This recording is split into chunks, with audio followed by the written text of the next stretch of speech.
love it, man. I love it. So let's just dive right in. Just for all of our listeners to understand why I brought James on the podcast is he's definitely doing some new things in the world of physical therapy, and we're obviously all about that with the Uncaged Clinician podcast. And so I'd love to just dive in first, James. Like we'll kind of go on like a little bit of a journey here. Let's start in the very beginning. You're in school, and I'll let James tell you guys a little bit more, but he actually started this business in school. Like, take us back there and let's talk about that. Why did you start the business in school? What was going through your mind there? Yeah, the why is twofold. I was working as a personal trainer already, which we kind of talked before the podcast is a little bit taboo in some realms.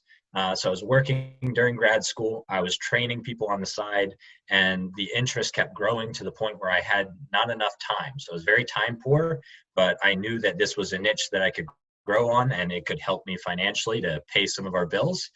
So I continued to grow it. Had some help setting up the LLC right off the bat, but once that was established, I just kind of took it all word of mouth at this point and started training people specific for strength at that point. It wasn't physical therapy because I wasn't licensed, but had that personal training background where I felt very comfortable doing wellness and strength coaching. And then as I became more involved with the niche of natural bodybuilding itself, I took things that way a little bit more as well.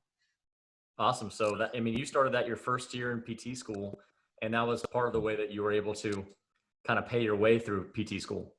Yeah, absolutely. Yeah, it started from a couple friends and families, and then I actually wrote the numbers down because I was curious myself. Now we've helped over 200 people in those, it's been 4 years, something like that total. And we've actually treated or trained people in over 10 countries. So it's global at this point, which is pretty incredible for me to say, starting from something that was kind of this side project that I wasn't sure was going to be successful.